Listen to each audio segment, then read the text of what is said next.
Praise the lord, హల్లెలూయా. దేవుని నామమునకు మహిమ కలుగును గాక. మీ అందరికీ నా హృదయపూర్వక వందనాలు. ఇదేనా మరి ఒక వాక్యంతో మీ ముందుకు వచ్చి ఉన్నాను. మీరందరూ క్షేమముగా ఉన్నారని, అనుదినము వాక్యములను ప్రార్థనలను నిరంతరం వెతుకుతూ ఉన్నారని నేను దేవుని యందు విశ్వాసం ఉంచి నమ్మకంతో మీ అందరి కొరకు ప్రార్థన చేస్తూ ఉన్నాను. ఇదినా మరి ఒక వాగ్దానంతో మీ ముందుకు వచ్చి ఉన్నాను. యెషయా గ్రంథము 54వ అధ్యాయము 17వ వచనం మనం చదువుకుందాం. యెషయా గ్రంథము 57వ అధ్యాయం 54వ అధ్యాయము 17వ వచనం చదువుకుందాం. నీకు విరోధముగా రూపింపబడిన ఈ ఆయుధమును వర్దెల్లదు. న్యాయ విమర్శలో నీకు దోషారోపణ చేయి ప్రతి వానికి నీవు నేరస్థాపన చేసేదవు. దేవునికి మహిమ కలుగునుగాక. నీకు విరోధముగా రూపింపబడిన ఏ ఆయుధమును వర్దెల్లదు అంటే మనకు విరోధముగా రూపింపబడినటువంటి ఏ ఆయుధము వరదలదని దేవుడి దినాన మనకు వాగ్దానం చేస్తూ ఉన్నాడు. మన విరోధి ఎవరు? మనకు విరోధంగా ఎవరు పనిచేస్తూ ఉన్నారు? నిబ్బరమైన బుద్ధి గలవారై మెలకువగా ఉండి మీ విరోధి అయిన అపవాది గర్జించు సింహం వల్లే ఎవరిని మృంగుదునా అని వెతుకుతూ తిరుగుతూ ఉన్నాడు. నిబ్బరమైన బుద్ధి కలిగి మనం ఆత్మలో మేల్కొని ఉండాలి. మన విరోధి అయిన అపవాదిని గర్జించు సింహం వలె ఎవరిని మృంగుదునని తిరుగుతూ ఉన్నాడు గనుక సాతాను యొక్క తంత్రములను ముందుగానే పసిగట్టి లయపరిచే శక్తిని దేవుని ద్వారా మనం నిరంతరం పొందుకుంటూ ఉండాలి. ఎప్పటికప్పుడే దేవుని ఆత్మలో మనం బలపడుతూ అభిషేకంతో నింపబడుతూ మనకు విరోధంగా రూపింపబడిన వాటిని యేసు నామములో బంధిస్తూ ఉండాలి. అందుకే నీకు విరోధముగా రూపింపబడిన ఈ ఆయుధము వర్ధిల్లదు. కారణం ఏంటంటే 10వ వచనంలో మనం చూసుకున్నట్లయితే పర్వతములు తొలగిపోయినను మెట్టలు తత్తరిల్లినను నా కృప నేను విడిచిపోదు. ఆయన కృప నిరంతరము మనకు తోడుగానే ఉన్నది. ఆయన మనల్ని విడువడు ఎడబాయడు గనుక పర్వతాలు ఒకవేళ తొలగిపోవచ్చు, మెట్టలు తత్తరిల్లవచ్చు, కానీ ఆయన కృప నిరంతరం మనకు తోడుగా ఉంది గనుక ఏ విధమైన ఆయుధం కూడా వర్ధిల్లదు అని దేవుని వాక్యం సెలవిస్తూ ఉంది. అంతేకాకుండా నీ పిల్లలందరూ యెహోవా చేత ఉపదేశము నొందుదురు, నీ పిల్లలకు అధిక విశ్రాంతి కలుగునని వాక్యం సెలవిస్తుంది. మనకు విరోధంగా ఈ ఆయుధము వర్ధిల్లకుండా దేవుడు కాపాడుతూ మన పిల్లలను మంచి మార్గంలో నడిపిస్తూ మన పిల్లలకు ఉపదేశము చేస్తూ అధిక విశ్రాంతిని ఆయన కలుగు చేస్తూ ఉంటాడు. నీవు నీతి గల దానివై స్థాపింపబడదు, నీవు భయపడనక్కర్లేదు.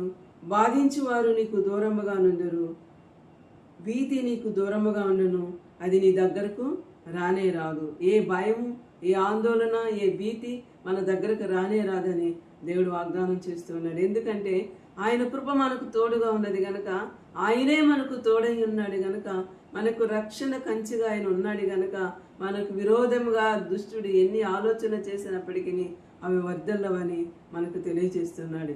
ఎందుకంటే సాతానుపై మనకు విజయం ఇచ్చి ఉన్నాడు దేవుడు. సిలువలో దాని చితగరొక్కి మరణపు ముళ్ళును విరిచి ఉన్నాడు దేవుడు.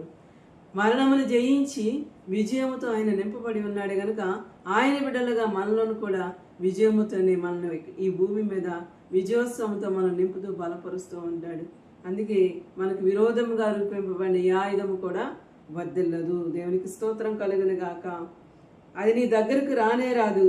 జనులు గుంపు కూడినను వారు నా వలన కూడరు, నీకు విరోధంగా గుంపు కూడు వారు నీ పక్షపు వారగుదురు. దేవునికి మహిమ కలుగును గాక. ఒకవేళ మనకు వ్యతిరేకంగా ఎవరైనా ఒక గుంపు కూడి మనల్ని ఇబ్బంది పెట్టడానికి ప్రయత్నించినప్పటికీ వారికై వారే మారి మన పక్షపు వారవుతారని వాక్యం సెలవిస్తూ ఉంది.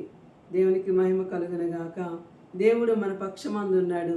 మనం భయపడవలసిన పని లేదు. మనకు విరోధంగా ఏది ఆయుధము పనిచేయదు. దేవుడు మన పక్షంగా ఉండి మన చుట్టూ ఉండి ఆయన కంచె వేసి కాపాడుతూ ఉంటాడు కనుక నిరంతరం ఆయన కృప మనకు తోడుగా ఉంటుంది కనుక మనము ధైర్యంగా ఉండగలవారమని దేవుని వాక్యం సెలవిస్తూ ఉంది. భీతి అనేది, భయం అనేది మరి మన దగ్గరకు రాకుండా మన చుట్టూ ఆయన కంచె వేసి ఉన్నాడు. యోబు చుట్టూ కంచె వేసినట్లుగా దేవుడు మనందరి చుట్టూ కూడా ఆయన కంచె వేసి కాపుదల భద్రత ఇస్తూ ఉన్నాడు. న్యాయ విమర్శలో నీకు దోషారోపణ చేయి ప్రతి వానికి నీవు నేరస్థాపన చేసేదవు. ఎవరైతే మన మీద దోషమును మోపి నేరస్థాపన చేయడానికి ప్రయత్నిస్తారో వానికి నీవే నేరస్థాపన చేసేదవని వాక్యం సెలవిస్తూ ఉంది. దేవునికి మహిమ కలుగును గాక. కనుక నిబ్బరమైన బుద్ధి కలిగి మనందరం కూడా మెలకుగా ఉండి మన విరోధిని ఎదిరించడానికి శక్తిమంతులముగా సర్వాంగ కవచములను ధరించుకొని నిరంతరము పోరాడు వారముగా మనం ఉండాలి. దేవుని వాక్యం సెలవిస్తూ ఉంది. రక్షణ అనే శిరస్త్రాను, వాక్యం అనే ఆత్మఖడ్గము మనం కలిగి జీవించాలి. సాతాను యొక్క తంత్రములను ముందుగానే పసిగట్టి లయపరచుటకు శక్తివంతులముగా మనం ఉండాలని వాక్యం సెలవిస్తూ ఉంది. కనుక ఈ 17వ వచనం ప్రకారము నీకు విరోధంగా రూపింపబడిన ఏ ఆయుధమును వర్ధిల్లదు. ఈ దినాన దేవుడు మనతో మాట్లాడుతూ ఉన్నాడు. మనకు విరోధముగా ఎన్ని జరిగినప్పటికీ మన చుట్టూ మన ఇరుగు పొరుగు వారి ద్వారా కానీ, మన చుట్టూ ఉన్న వారి ద్వారా కానీ, లేకపోతే కుటుంబ సభ్యుల వారి ద్వారా కానీ ఏదో ఒక రూపంలో దుష్టుడు మనకి ఎన్ని వ్యతిరేక చర్యలు, వ్యతిరేక ఆలోచనలు కలిగించినప్పటికీ, అవి విరోధముగా మనకి ఏమి జరిగినప్పటికీ అవి వర్ధిల్లవు. మనపక్షంగా ఆయన ఉండి యుద్ధము చేస్తానని వాగ్దానం చేస్తూ ఉన్నాడు. కనుక దేవుడు ఈ కొద్ది మాటలు దీవించునుగాక. ఆమేన్. చిన్న ప్రార్థన. తండ్రి, మీకు స్తోత్రాలు. ఈ సమయంలో ప్రభా మీరు మాతో మాట్లాడిన విధానాన్ని బట్టి మీకు స్తోత్రాలు. మాకు విరోధంగా రూపింపబడి ఆయుధం వర్ధిల్లదని మీరు సెలవిచ్చారు తండ్రి, మీకు స్తోత్రాలు. అయ్యా, మీకు వందనాలు, స్తోత్రాలు. ఎందుకంటే మీ కృపను మాకు తోడుగా ఉంచారు. మీ కృపతో మమ్మల్ని నింపుతూ ఉన్నారు కనుక, మీ కృప వలనే మేము బ్రతుకుచున్నాము, జీవముతో నింపబడి ఉంటున్నాము కనుక మీరు మాకు తోడై ఉన్నందుకు కృతజ్ఞతాస్తుతులు చెల్లిస్తూ యేసు అతి పరిశుద్ధమైన నామములో అడిగి వేడుకొని పొందుకొని నాము తండ్రి. ఆమేన్.